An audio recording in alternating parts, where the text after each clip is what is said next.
لا حول ولا قوة إلا بالله العلي العظيم. أعوذ بالله من الشيطان الرجيم. بسم الله الرحمن الرحيم. الحمد لله الحمد لله الذي هدانا لهذا وما كنا لنهتدي لولا أن هدانا الله. لقد جاءت رسل ربنا بالحق والصلاة والسلام والتحية والإكرام على سيد الأنبياء والمرسلين وأشرف الأولين والآخرين سيدنا ونبينا وشفيع ذنوبنا وطبيب قلوبنا مولانا ومقتدانا بالقاسم محمد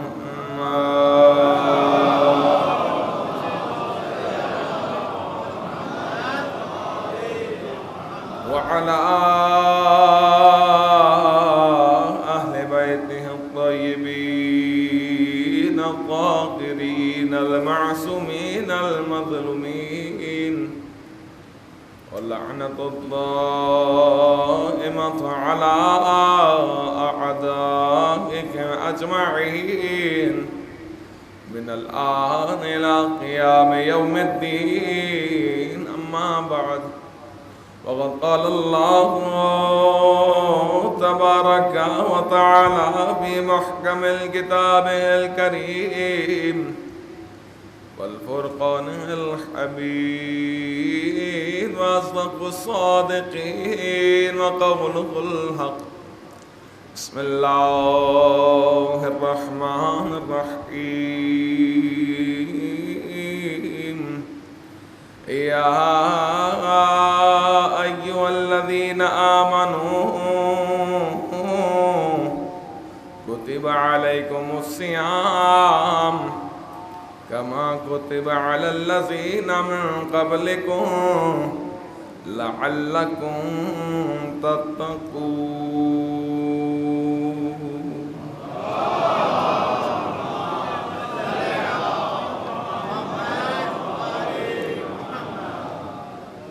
تمام تعریفیں اس ذات پروردگار کے لیے جو تمام عالمین کا رب ہے، جو تمام مخلوقات کا خالق ہے، جو ہم سب کا مالک ہے. وہی ہے جو لائق حمد و ثنا ہے. اسی کے قبضہ قدرت میں ہم سب کی جان ہے. ماہ مبارک کی آمد ہے. وہ مہینہ ماہ رمضان المبارک کا مہینہ جو کہ برکتوں والا مہینہ ہے، رحمتوں والا مہینہ ہے، مغفرت کا مہینہ ہے کہ جس میں جہنم کے دروازے بند ہو جاتے ہیں اور جنت کے دروازوں کو کھول دیا جاتا ہے، جس میں باب رحمت اس قدر کھلا ہوتا ہے کہ ندائے غیبی آتی ہے کہ کوئی ہے جو مجھ سے مغفرت طلب کرے تو میں اسے معاف کروں.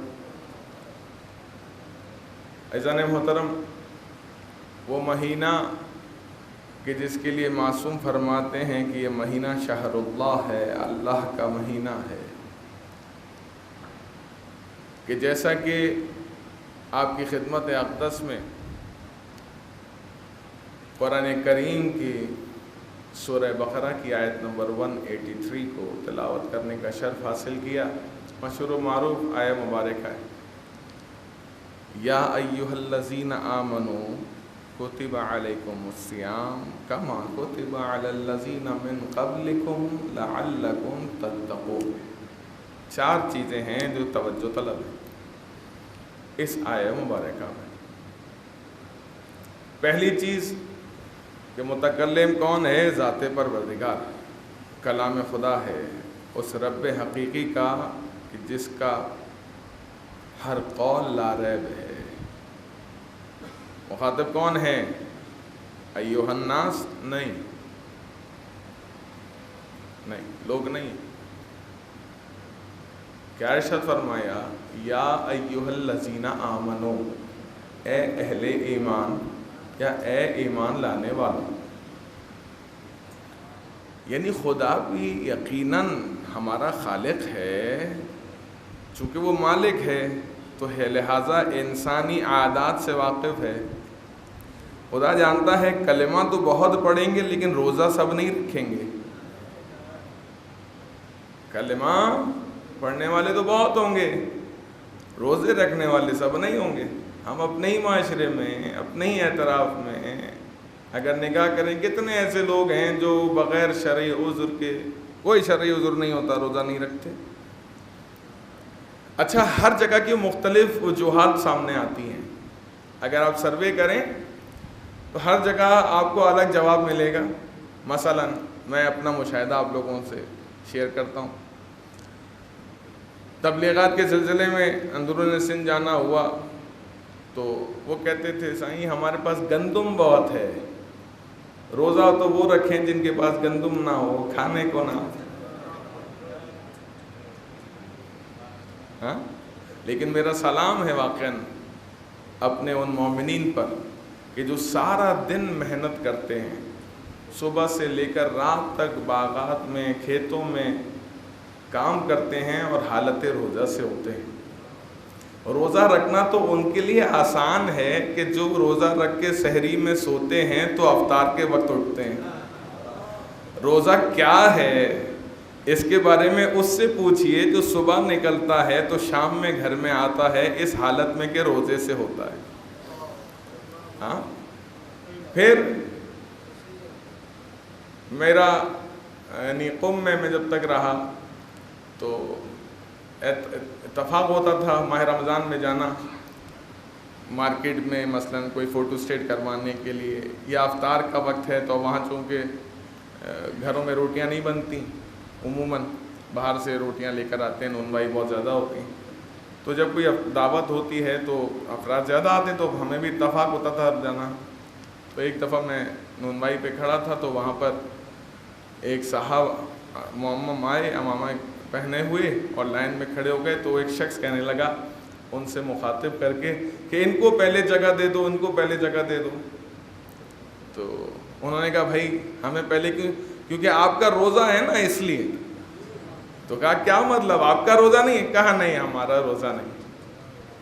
تو کہنے کا مقصد یہ کہ وہاں پر روزہ نہ رکھنے کی وجہ کیا بتاتے تھے کہ ہمارے معدے میں تکلیف ہے۔ اس شخص نے بھی یہی جواب دیا، اور جہاں بھی بازاروں میں آپ کسی سے بھی پوچھیں بھائی روزہ کیوں نہیں رکھتے ہو جو روزے سے نہ ہو، تو اس کے بعد یہی جواب ہوتا ہے جناب ہمارے معدے میں تکلیف ہے۔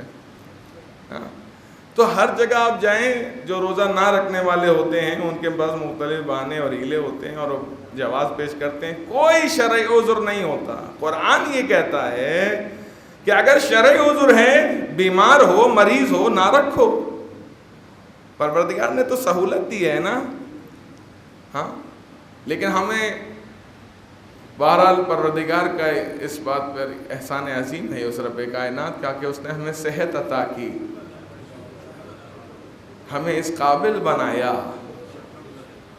ہمیں یہ قدرت عطا کی کہ ہم اس کی عبادت بجا لاتے ہوئے ماہ رمضان کے روزے رکھیں۔ لہٰذا حیلے بہانے جو شرعی عذر نہیں ہو پروردگار قبول نہیں کرے گا۔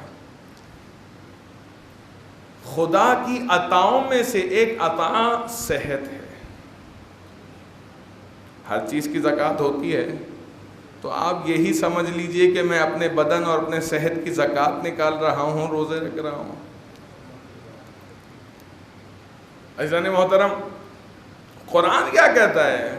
قرآن نے کس کو مخاطب کیا ہے؟ یا ایھا الذین آمنو، جو پہلی توجہ طلب بات ہے وہ اہل ایمان کو مخاطب کیا ہے۔ اہل ایمان، کتب علیکم الصیام، اس کے دو ترجمے ہوئے۔ ایک ترجمہ یہ ہوا ہے کہ آپ کے لیے روزے، تمہارے لیے روزے لکھ دیے گئے ہیں، لیکن جو بامحاورہ ترجمہ ہوتا ہے، جو عموماً قرآن میں آپ دیکھیں گے اور پڑھیں گے، تو وہ یہ ترجمہ ہوتا ہے کہ تم پر روزے فرض کر دیے گئے ہیں یا تم پر روزے واجب کر دیے گئے ہیں۔ پہلی چیز کس چیز کے بارے میں؟ کہ یا ایھا الذین آمنو، اہل ایمان سے پروردگار مخاطب ہو کر یہ بات بتا رہا ہے کہ دیکھو جو مومن ہوگا وہ روزہ رکھے گا، اور جو روزہ رکھے گا وہ مومن ہوگا۔ توجہ ہے آپ کی؟ اس کی تفصیل کا وقت نہیں ہے، ورنہ میں اپنے اس جملے کی ضرور وضاحت کرتا۔ بس اتنا میں نے دو جملوں میں بات مکمل کرنے کی کوشش کی ہے کہ جو پروردگار نے مخاطب کس کو کیا؟ اہل ایمان کو۔ تو پھر جو مومن ہے وہ روزہ رکھے، پھر ہم جس کو حالت روزہ میں دیکھیں پھر اسی کو مومن سمجھیں۔ البتہ علی کی ولایت ضروری ہے۔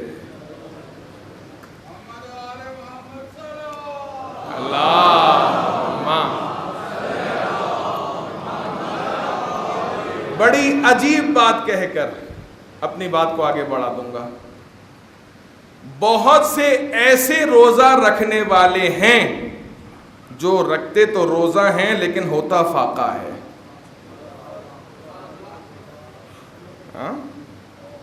فقط ماہ رمضان کو ذہن میں نہ رکھیں، آنے والے ایام کو بھی ذہن میں رکھیں، پھر میری اس بات کو توجہ سے سنیں۔ بہت سے روزہ رکھنے والے ایسے ہیں جو روزہ رکھنے کے باوجود فاقے سے ہیں، اور بہت سے فاقہ کرنے والے ایسے ہیں جو روزہ رکھنے والوں سے بہتر ہیں۔ ٹھیک؟ ایام اعظم میں عاشور کے دن روزہ رکھا جاتا ہے، ہم کیا کرتے ہیں؟ روزہ رکھتے ہیں؟ نہیں، ہم فاقہ کرتے ہیں۔ تو آل محمد کی محبت ہوگی تو روزہ روزہ ہے، ان کی دشمنی میں روزہ رکھو گے تو قابل قبول نہیں ہے، یہ عبادت تمہارے منہ پر مار دی جائے گی۔ لہٰذا چاہے دعا کی قبولیت کا مرحلہ ہو، یہ عبادت کی مقبولیت کا، اہل بیت علیہ السلام کی محبت اور مودت ضروری ہے۔ اے اہل ایمان، کتب علیکم الصیام، تم پر روزے فرض کیے گئے ہیں۔ تو دوسرا جو اس میں توجہ طلب نقطہ ہے وہ یہ کہ روزے کی فرضیت کو بیان کیا ہے کہ روزہ مستحب ماہ رمضان کا نہیں ہے کہ جس کو کسی بھی چھوٹی وجوہات میں سے کسی وجہ کی بنا پر جو ہے وہ ترک کر دیا جائے۔ نہیں جناب، آج مجھے کھانسی ہو رہی ہے، روزہ نہیں رکھنے۔ روزہ کیا ہے؟ فرض ہے، واجب ہے، لہٰذا روزہ رکھنا ہے۔ پھر اس کے بعد جو دوسری توجہ، تیسری توجہ طلب بات ہے کہ پروردگار نے کیا ارشاد فرمایا؟ کما کتب علیکم الصیام یا ایھا الذین آمنوا کتب علیکم الصیام کما کتب علی الذین من قبلکم، تم پر روزے فرض کیے گئے ہیں۔ تو یہ نہ سوچے کہ صرف ہم ہی ہیں جن پر بوجھ ڈالا گیا، نہیں، اسی طرح تم پر روزے فرض کیے گئے ہیں جس طرح تم سے پہلے والی امتوں پر روزے فرض کیے گئے تھے۔ یعنی پروردگار ہسٹری کی طرف متوجہ کرنا چاہ رہا ہے کہ روزے کی ایک تاریخ ہے، ایسا نہیں ہے کہ فقط مسلمانوں پر روزے فرض کیے گئے، نہیں عزیزان، روزے کی پوری تاریخ چاہے۔ کوئی ایسا دین نہیں ہے کہ جس میں روزہ نہ ہو۔ حضرت موسیٰ کے ماننے والے، حضرت عیسیٰ کے ماننے والے، چاہے بدھا مذہب کے ماننے والے ہوں، چاہے ہندو ہوں، کوئی بھی ہوں، ہر مذہب میں، ہر دین میں روزہ ہے، البتہ صورتیں فرق کرتی ہیں، صورتیں فرق کرتی ہیں۔ دیکھیے روزہ انسان کی فطرت کے تقاضوں کو پورا کرتا ہے. پروردگار نے یہ جو بات کی ہے کما، یعنی اسی طرح جس طرح تم سے سابقہ امتوں والوں پہ. اس کی دو وجوہات ہیں. یہ جو کہا ہے نا کہ جس طرح تم سے پہلے والی امتوں میں، سابقہ امتوں میں، اس کی دو وجوہات ہیں.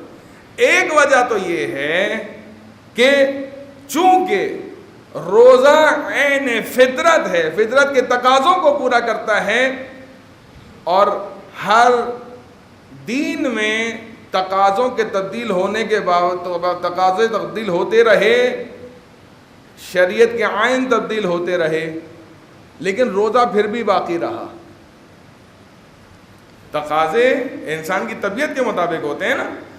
ہر زمانے میں تقاضے تبدیل ہوئے تو آئین شریعت بھی، فقہی مسائل بھی تبدیل ہوتے رہے، لیکن روزہ وہیں کا وہیں رہا. یعنی ہر امت میں روزہ رہا.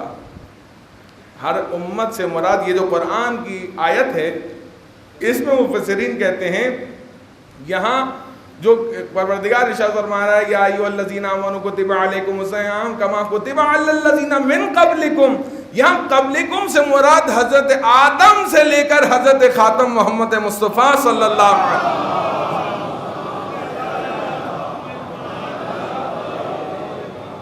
تمام کی تمام امتیں اس میں شامل ہیں، سب روزہ رکھتے ہیں. جیسا کہ میں نے عرض کیا کہ تقاضا کرتا ہے انسان کی فطرت، تقاضا کرتی ہے، لہٰذا شریعت کے آئین تبدیل ہوئے لیکن روزہ اپنی جگہ باقی رہا. اس کا مطلب یہ ہوا کہ روزہ عین فطرت ہے.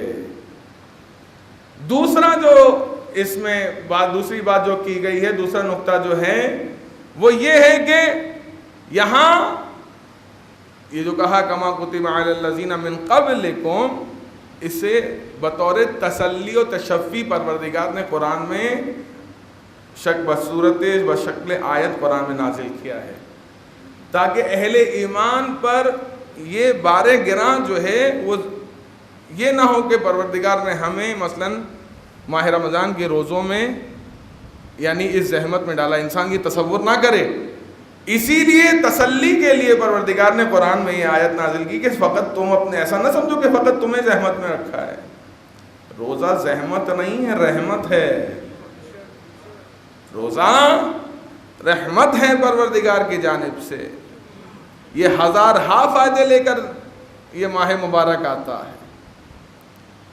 اسی لیے پروردگار نے کیا ارشاد فرمایا اس آیت میں، اس جملے کو سابقہ امتوں کا حوالہ دیا کہ دیکھو سابقہ امتوں میں ایسا نہ ہو کہ تم یہ سوچو. حضرت عبداللہ ابن عباس سے جب پوچھا گیا کہ روزے کے بارے میں، تو انہوں نے کہا کہ تم کس کے روزے کے بارے میں جاننا چاہتے ہو؟ آیا حضرت عیسیٰ کے روزے کے بارے میں جاننا چاہتے ہو جو 40 دن کا تھا؟ آیا حضرت آدم کے روزے کے بارے میں جاننا چاہتے ہو؟ آیا حضرت موسیٰ کے روزے کے بارے میں جاننا چاہتے ہو؟ ایک ایک کر کے انہوں نے سب کے نام گنوائے. تو مفسرین کہتے ہیں یہ اس بات کی روایت بھی اس بات کی تائید کرتی ہے کہ سابقہ تمام امتوں میں روزے رہے. البتہ ایام فرق کرتے ہیں اور صورتیں اور تھوڑی چیزیں فرق کرتی ہیں. مثلا کسی میں 3 دن کے روزے رہے، کسی میں 30 دن کے روزے رہے، کسی میں مثلا 2 دن افطار نہیں کرتے تھے، تیسرے دن افطار کرتے تھے. اس طرح سے بھی روزے رہے ہیں. حتیٰ کہ جو بدھ مذہب کے لوگ ہیں وہ بھی روزے رکھتے ہیں، ہندوؤں میں بھی روزے رکھے جاتے ہیں. یعنی کوئی دن ایسا نہیں ہے کہ جس میں روزے نہیں رکھے جاتے. لہٰذا صرف ایسا نہیں ہے کہ انسان یہ سوچے کہ مسلمانوں پہ روزے فرض کیے گئے، نہیں، تمام امتوں پہ پروردگار نے روزوں کو فرض کیا ہے. پھر اس کے بعد ارشاد فرمایا لعلکم تتقون. وجہ کیا ہے کہ روزے کو فرض کیا گیا؟ اس کی کوئی خاص وجہ ہے؟ کہ ہاں اس کا نتیجہ بہت بہترین ہے. جب انسان روزے رکھتا ہے تو اس میں تقویٰ پیدا ہو جاتا ہے. یعنی تکامل انسان کے لیے بہترین وسیلہ پروردگار نے جس چیز کو قرار دیا ہے وہ روزہ ہے. انسان کے ایمان کی تکمیل کے لیے، خود اس کے کمالات کی جو ہے وہ تکمیل کے لیے پروردگار نے کیا کیا ہے؟ روزے کو قرار دیا ہے. ماہ رمضان المبارک کے یہ روزے کہ جو انسان کو پریکٹس کرواتے ہیں کہ جو چیزیں حلال اور مباح ہیں ان سے بھی ایک معینہ وقت تک کے لیے رک جاؤ. جب انسان ایک معینہ وقت کے لیے روز روز اس بات کی پریکٹس کرتا ہے کہ حلال اور مباح چیزوں سے پروردگار روک رہا ہے تو رک جاؤ، تو پھر اس کے لیے آسان ہو جاتا ہے حرام کاموں کو ترک کر دینا. تو اس کا حرام کاموں سے رکنا آسان ہو جاتا ہے. تو یہ کیا پروردگار نے پریکٹس کروائی ہے. اسی وجہ سے روزے کا نتیجہ وہ کیفیت تقوی ہے جو انسان کے اندر پیدا ہوتا ہے. معصوم پر فرماتے ہیں کہ بدبخت ترین ہے وہ شخص کہ جو ماہ رمضان کو پائے اور بخشا نہ جائے. کسی نے پوچھا کہ کیسے پتا چلے کہ ہمارے روزے قبول ہوئے ہیں یا نہیں؟ تو جواب دیا کہ جب ماہ رمضان کے روزے رکھ رہے ہو تو اپنے اندر دیکھو کہ تبدیلیاں واقع ہو رہی ہیں یا نہیں. پہلے جھوٹ بولتے تھے اب بھی بول رہے ہیں، پہلے دھوکہ دے رہے تھے اب بھی دے رہے ہیں. تو پھر سمجھ لو کہ تمہارا روزہ روزہ نہیں رہا، فاقے سے گزارا ہے تمہیں دن. روزہ انسان پر معنوی اثرات بھی لے کر آتا ہے اور ظاہری اثرات بھی لے کر آتا ہے. روزہ انسان کے زندگی میں معنویت بھی پیدا کرتا ہے اور جسمانی طور پر بھی انسان کو شفا یاب کرتا ہے، صحت یاب کرتا ہے. سارا سال ہم لوگ پتہ نہیں کیا کچھ کھا لیتے ہیں، ہاں خصوصاً ہمارے شہر میں پتہ نہیں کیا کچھ بکتا ہے اور ہم لوگ جا کے بغیر کسی تحقیق کے اس کو لیتے ہیں اور کھاتے ہیں. تو یہ پروردگار نے ماہ رمضان میں جو روزہ رکھا ہے نا، یہ ہماری تمام باڈی کے فنکشنز کو ریفریش کر دیتا ہے. یعنی صبح سے لے کر ہم رات تک کھاتے رہتے ہیں، کچھ نہ کچھ کھاتے رہتے ہیں، معدے کو آرام تو نہیں ملتا. اور معدے کی بیماریاں کیا ہے؟ ام الامراض ہے نا. اگر معدہ خراب ہے تو سب کچھ خراب، تو آرام نہیں ملتا. ماہ رمضان کی برکت کیا ہوتی ہے کہ اس کو ایک معینہ وقت تک آرام ملتا ہے، ریسٹ ملتا ہے. وہ بات الگ ہے کچھ لوگ افطار کے وقت پورے دن کی کسر پوری کر لیتے ہیں. ہاں بہرحال انسان افطار میں بھی کھانے میں احتیاط کرے، کوئی ایسی چیز نہ لے کہ جو اس کی صحت کے لیے مضر ہو. صحت ماہ رمضان المبارک میں زیادہ ضروری ہے، ویسے تو ہے ضروری، زیادہ ضروری اس لیے ہے کہ یہ وہ مہینہ ہے جو اولیاء کرام کا مہینہ قرار دیا ہے، جس کو عبادت کا مہینہ قرار دیا ہے، طلب مغفرت کا مہینہ قرار دیا ہے. اگر اس میں انسان مریض ہو جائے، ٹھیک ہے کہ شریعت نے کہا ہے کہ آپ روزے نہ رکھیں اگر مریض ہو جائیں، اور روزے کے عوض ہر روزے کے عوض فدیہ دیں جس دن آپ روزہ نہیں رکھ رہے، اور ماہ رمضان کے بعد اس کی مثلاً قضا پوری کریں. یہاں ایک سوال کیا معصوم سے کسی نے، وہ بھی عرض کر دوں آپ کی خدمت میں، کہ روزے کی اہمیت کا اندازہ اس طرح سے بھی لگائیے کہ پروردگار نے نماز کو بھی فرض کیا ہے، واجب کیا ہے، اور روزوں کو بھی واجب کیا ہے. لیکن آپ یہ دیکھیے مخصوص ایام میں خواتین پر نماز معاف ہے، روزہ بھی معاف ہے، لیکن نماز کی قضا نہیں ہے، روزے کی قضا ہے. بھائی فرض تو دونوں ہیں، واجب تو دونوں ہیں، نماز بھی اور روزے بھی. جب معصوم سے اس کے بارے میں پوچھا گیا مولا کیا وجہ ہے کہ خواتین میں مخصوص ایام میں نمازیں بھی معاف اور روزے بھی معاف لیکن نمازوں کی قضا نہیں ہے، روزوں کی قضا ہے؟ مولا نے کہا اس لیے کیونکہ نمازیں پورے سال روز پڑھی جاتی ہیں،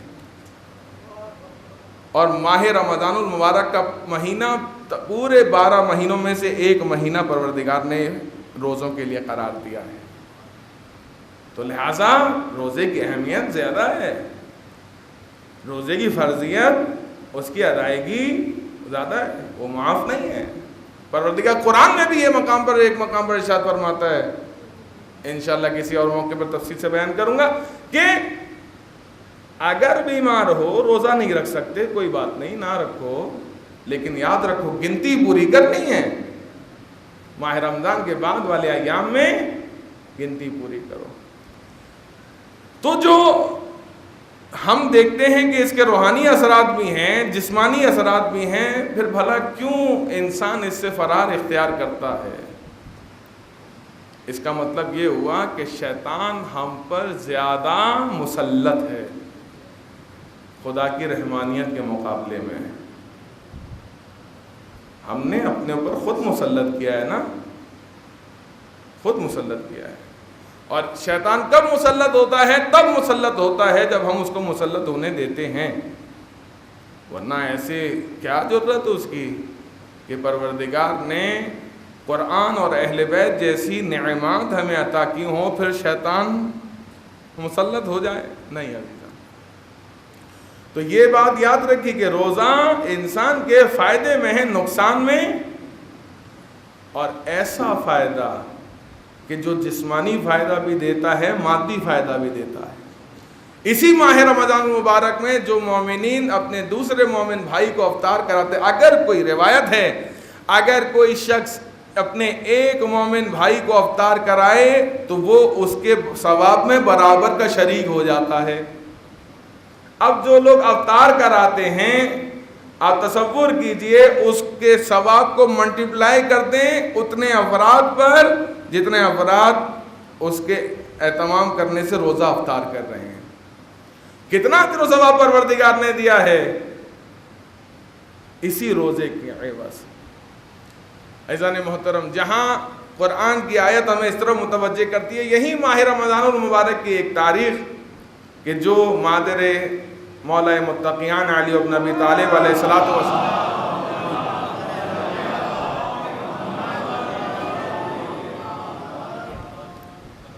مولا کائنات کی مادر گرامی کی رحلت کی تاریخ ہے، اسی پہلے عشرے میں۔ کون؟ جن کے تعارف میں یہ کہنا کافی ہوگا کہ جو علی کی ماں ہے، تو علی کی ماں ہے کون؟ جناب فاطمہ بنت اسد۔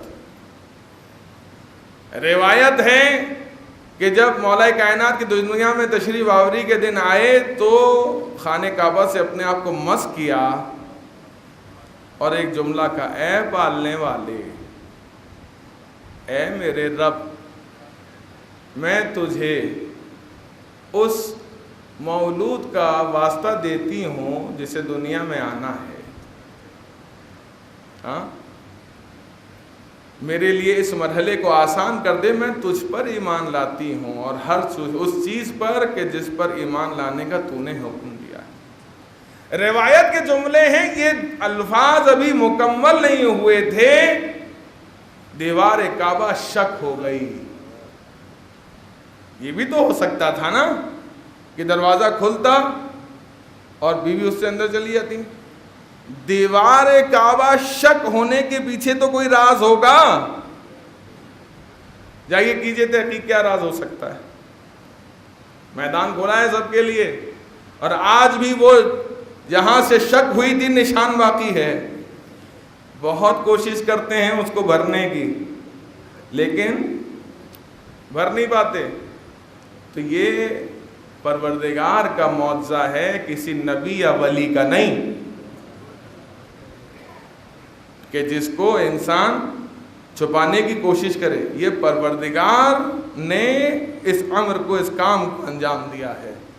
یہ شک ہوئی ہے دیوار کعبہ، اور یہ خلاف فطرت تھا کہ بی بی وہاں کھڑی رہیں، نہ کھڑی نہیں رہیں، خانہ کعبہ میں داخل ہو گئیں۔ کیسے خلاف فطرت تھا؟ خدا نہ خواستہ اگر کہیں کوئی آواز دھماکے کی ہوتی ہے نزدیک ترین، تو انسان کیا کرتا ہے؟ اس کے برعکس اس کے خلاف دوڑتا ہے نا، ایسے ہی ہوتا ہے نا۔ لیکن یہاں اس کے بالکل برخلاف تھا۔ دیوار کعبہ شک ہوئی، واپس پیچھے پلٹنے کے بجائے خانہ کعبہ میں داخل ہو گئی۔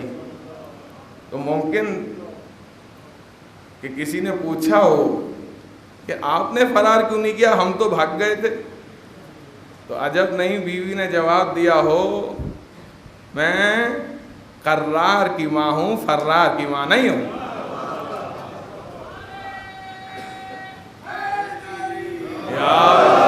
اذان محترم، اللہ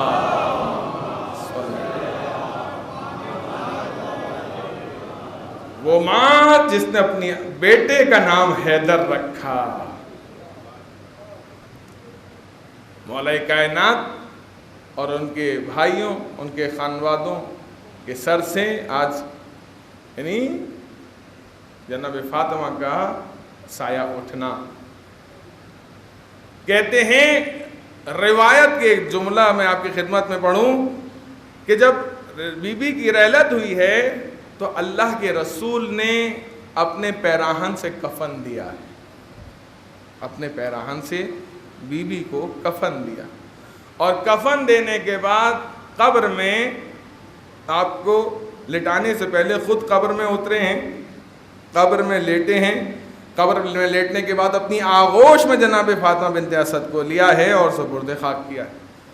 تو پوچھنے والے نے سوال کیا، یا رسول اللہ اتنے مضطرب ہیں، اس کی کوئی خاص وجہ؟ تو یہ جملے جو میں اب پڑھ رہا ہوں یہ اللہ کے رسول نے ارشاد فرمایا، کہا بے شک یہ میری ماں ہے۔ کیا جملے ہیں؟ بے شک فاطمہ بنت اسد، کیونکہ آپ کی زندگی آپ جانتے ہیں، وقت نہیں ہے ورنہ تفصیل سے بیان کرتا۔ آپ جانتے ہیں کہ جناب ابو طالب کو آپ حوالے کیے گئے، اس سے پہلے آپ کے دادا اور آپ کے والد اور آپ کی والدہ دنیا سے رخصت ہو گئے تھے، 8 سال کی عمر میں آئے تھے جناب ابو طالب کے گھر میں، تو آپ ہی نے آپ کی پرورش کی۔ تو یہ جملے اللہ کے رسول کے کہ بے شک یہ میری ماں تھیں، اور کیا فرمایا؟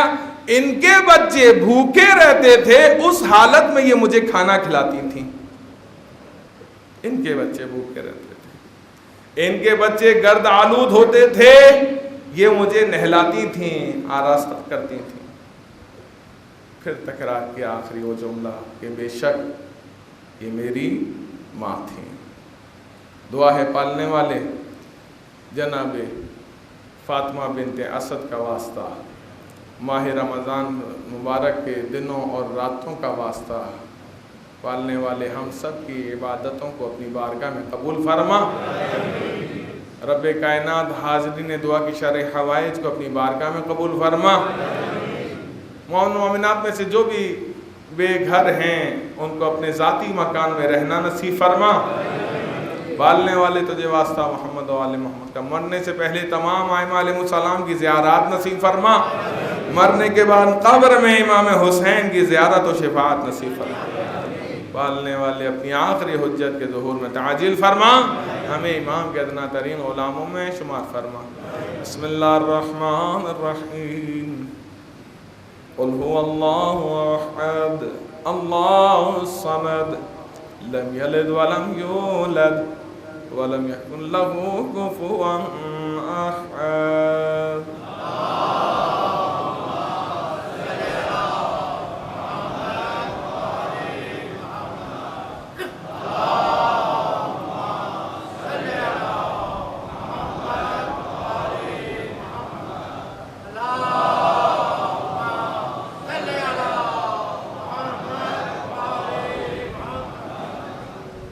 اللهم صل على محمد وآل محمد۔ بسم اللہ الرحمن الرحیم، الحمد للہ رب العالمین، اللہم لک الحمد بدیع السماوات والارض والجلال والاکرام، رب الارباب والہ کل معلوم وخالق کل مخلوق ووارث كل شيء ليس كمثله شيء وهو بكل شيء محيط۔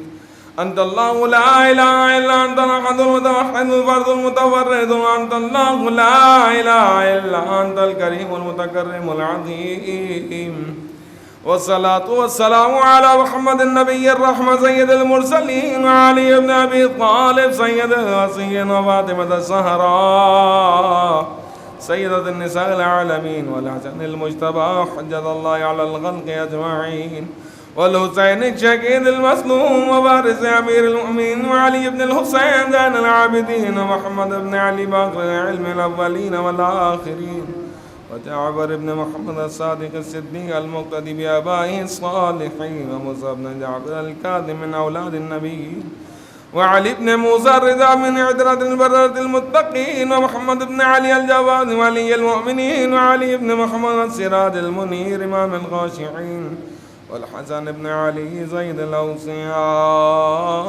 المنتجبين وغلب القائم المهدي المنتظر الحجة بعد آبائه على خلقه المؤدي عن نبي وارث علم الماضي من الوصيين الذي ببقاء بقية الدنيا وبيمنه رزق الورى وبجوده ثبت الأرض والسماء وبه يملأ الله أرزاقه قسطا وعدلا كما ملي ظلما وجورا جلنا اللهم ظهوره إنه يرونه بعيدا ونراه قريبا برحمتك يا أرحم الراحمين.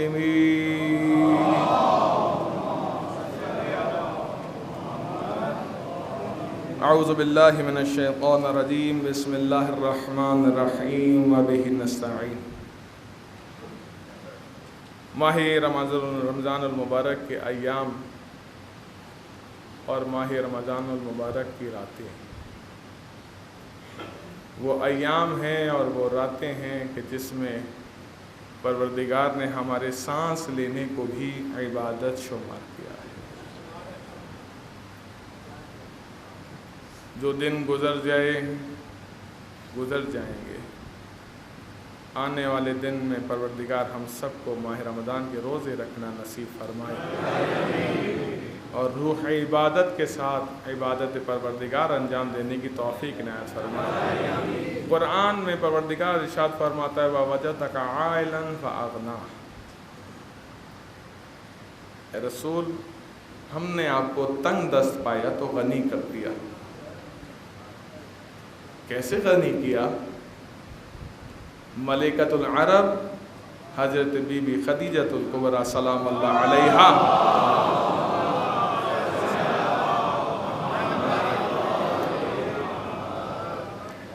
جن کے لیے اللہ کے رسول ارشاد فرماتے ہیں کہ یہ وہ میری زوجہ ہیں کہ جب لوگ مجھ پر تہمت لگا رہے تھے جھوٹ کی تو یہ میری تصدیق کر رہی تھیں. جب لوگوں نے مجھے تنہا کر دیا تھا تو یہ مجھے حوصلہ دے رہی تھیں.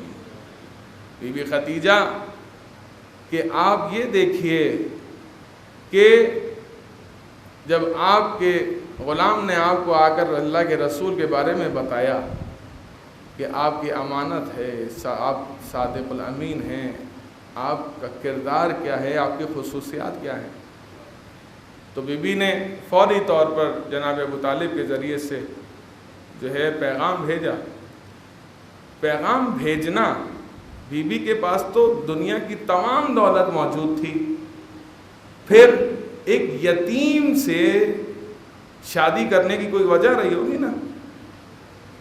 اس کا مطلب یہ ہوا کہ بی بی جیسا کہ روایت میں ہے کہ آپ طاہرہ ہیں، مرضیہ ہیں، صدیقہ ہیں، پروردگار نے آپ کو یہ کوالٹی بھی عطا کی تھی کہ آپ انسان شناس ہیں. بی بی نے مادیت کی خاطر، دنیا کی خاطر پیغام نہیں بھیجا تھا. بی بی نے آپ کی روحانیت اور معنیت سے متاثر ہو کر پیغام بھیجا تھا. جبکہ قریش اور عرب قبائل کے بڑے بڑے سرداروں کے آپ کے لیے رشتے آئے تھے، اس کے باوجود ان رشتوں کو ٹھکرا دینا اور خود سے پیغام بھیجنا رسالت میں آپ کی خدمت میں، یہ آپ کی بصیرت کی طرف کیا کرتی ہے؟ انسان کو متوجہ کرتی ہے کہ انسان اس چیز کو سمجھے کہ آپ کس قدر بصیرت رکھتی تھی. پروردگار نے آپ کو یہ صلاحیت دی تھی. پھر مختصر یہ کہ پروردگار نے آپ کو یعنی اللہ کے حبیب کو آپ ہی کے بدن اطہر سے کوثر جیسی نعمت عطا کی. عجب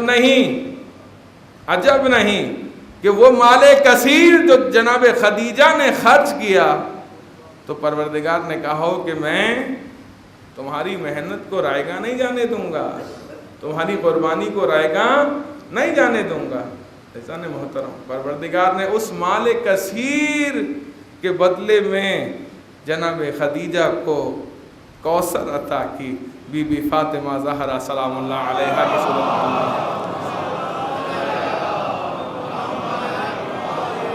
جس طرح جناب ابو طالب کو بطور انعام مولا کائنات کا والد بنایا, ابو الائمہ بنایا جناب ابو طالب کو ان کی قربانیوں کے سبب, اسی طرح جناب خدیجہ کی قربانیوں کے عوض پروردگار نے آپ کو مادر فاطمہ زہرا بنایا. مادر فاطمہ زہرا بنایا جناب خدیجہ, جو کہ ملکۃ العرب تھیں. عرب میں آپ کے جو تجارتی قافلے تھے دور دراز دوسرے ملکوں تک جاتے تھے, لیکن آپ یہ دیکھیے کہ جب اللہ کے رسول نے اعلان نبوت کیا اور آپ پر سختیاں آئیں تو سارا مال اپنا راہ خدا میں خرچ کر دیا. اللہ کے رسول کے جملے ہیں کہ اگر اسلام پر مان چڑھا ہے یا تو ابو طالب کے مال سے یا خدیجۃ الکبریٰ کے مال سے.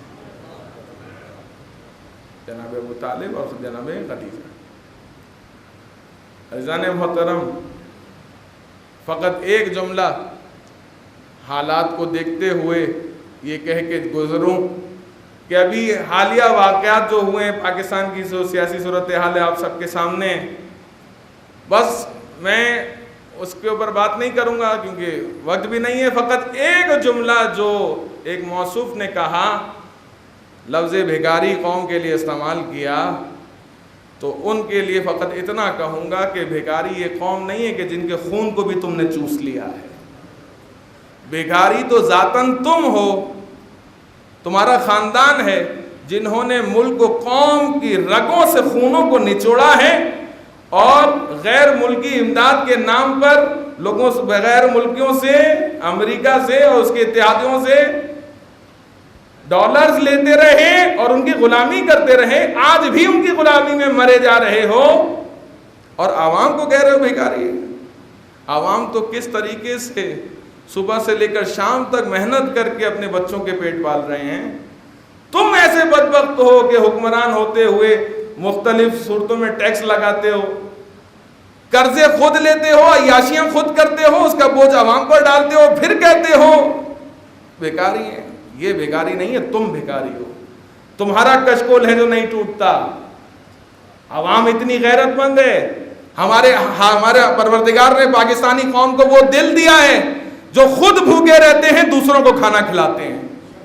ہمارے لیے بات کرتے. بہرحال, اور دوسری بات ایک چیز اور آپ کی خدمت میں عرض کروں کہ ملکی صورتحال آپ سامنے دیکھ رہے ہیں, حالات تبدیل ہو رہے ہیں, کوئی بھی اس کا فائدہ اٹھا سکتا ہے. ایک ہفتے سے زائد ہو گیا, ایڈیشنل آئی جی صاحب کو ہم نے درخواست دی تھی کہ امن و امان کے لیے اور تحفظ کے لیے آپ اتنی بڑی تعداد میں یہاں مومنین آتے ہیں, ہم نے درخواست دی تھی بھوترا ٹرسٹ کی جانب سے کہ آپ سیکیورٹی فراہم کریں, لیکن کوئی جواب نہیں آیا. ماہ رمضان المبارک میں فجر میں بھی لوگ آتے ہیں, مغربین میں بڑی تعداد آتی ہے. بھوترا جامع مسجد جو کہ ایک مرکزی جامع مسجد ہے, اس کے باوجود بھی کوئی جواب یا ان کی طرف سے کوئی بندہ نہیں آیا. میں پوری ذمہ داری سے یہ جملہ ادا کر رہا ہوں کہ اگر خدا نہ خواستہ کوئی بھی ناخوشگوار واقعہ پیش آیا تو اس کی پوری ذمہ داری سندھ حکومت پر, چونکہ ہم نے درخواست دیے ہوئے ایک ہفتہ ہو گیا, سندھ حکومت پر اور ایڈیشنل آئی جی اور یہ جو قانون نافذ کرنے والے ادارے ہیں ان پر ہے. ان کی ذمہ داری ہے کہ مومنین کو تحفظ فراہم کریں. درخواست دینے پر اس کے باوجود کوئی عمل درآمد نہیں ہوا تو کہیں بھی, فقط یہاں نہیں کہیں بھی, اور یہاں بالخصوص اگر خدا نخواستہ کوئی ناخوشگوار واقعہ پیش آتا ہے تو اس کی ذمہ داری قانون نافذ کرنے والے اداروں پر ہوگی. عزیزان محترم, ہم تو لاشیں اٹھاتے رہے ہیں اور لاشیں آج بھی اٹھا رہے ہیں, لیکن جو ہمارے جوان جنہوں نے قوم کا معمار بننا ہے، قوم کے مستقبل ہیں، آپ کی عدم توجہ کی وجہ سے ہم ان کو کیوں ضائع کریں؟